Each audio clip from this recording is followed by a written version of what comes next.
A kingdom divided. Generations before the fall, the once united kingdom of Israel had split after the reign of Solomon. The northern tribes formed the kingdom of Israel, while the southern tribes formed the kingdom of Judah. The northern kingdom was ruled by kings who repeatedly turned away from God. The first king of the northern tribes, Jeroboam, established idols to prevent the people from worshiping in Jerusalem. From that moment onward, a pattern of rebellion began. The Book of 2 Kings records how king after king continued the sins of Jeroboam. Prophets warned them, miracles appeared before them, yet their hearts remained stubborn. This long rebellion would eventually lead to one of the greatest tragedies, the fall of the northern kingdom and the exile of the 10 tribes. The final king of Israel, the last ruler of the northern kingdom, was Hoshea. During his reign, the mighty empire of Assyrian Empire dominated the region. Its king, Shalmaneser V, demanded tribute from Israel. At first, Hoshea submitted and paid the required taxes, but later he secretly attempted to form an alliance with Egypt. When the Assyrian king discovered the conspiracy, he acted swiftly. King Shalmaneser of Assyria invaded Israel and attacked Samaria. He besieged the city for 3 years. Samaria, the capital of Israel, endured a long and desperate siege. Food supplies dwindled. Fear spread among the people, but the tragedy that unfolded was not simply political, it was spiritual. The reason for the fall. The fall of Israel was not merely the result of military weakness. The scriptures explained clearly why this occurred. All this happened because the people of Israel had sinned against the Lord their God. For generations, the nation had turned away from God. They worshipped other gods and followed the customs of other nations.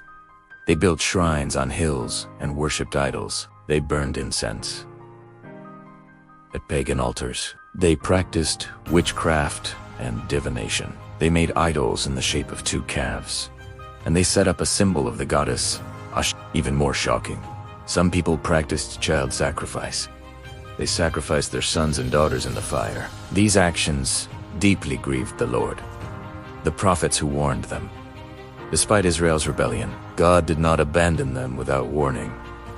He sent prophets again and again to call the nation back. Turn away from your evil ways. Obey my commands. Among those prophets were powerful voices like Elisha and Elisha, who performed miracles and confronted wicked kings, but the people refused to listen. They were stubborn like their ancestors. Their hearts had grown hard.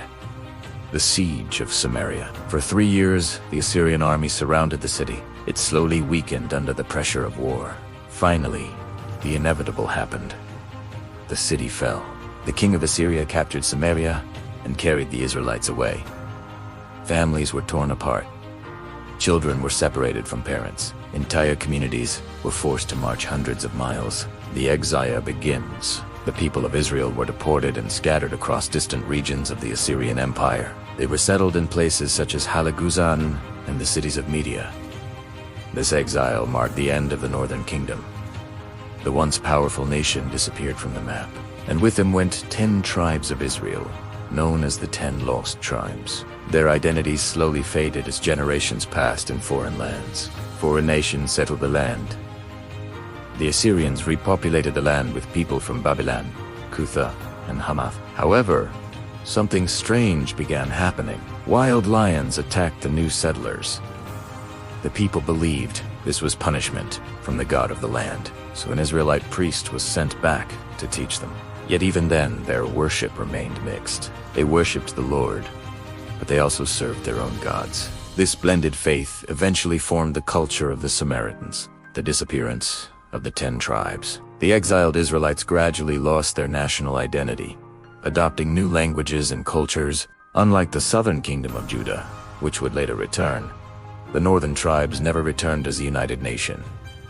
History remembers them as the 10 lost tribes of Israel, yet their story did not vanish entirely.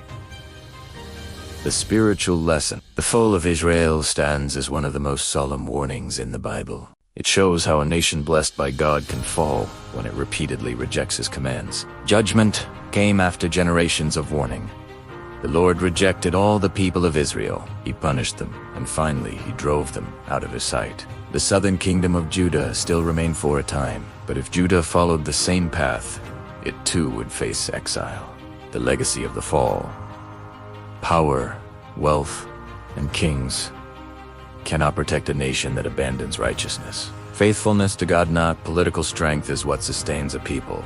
If you liked this story, please like, share, and subscribe for more deep Bible stories. Goodbye, may God be with you and bless you and everyone you love. See you next time. Shalom.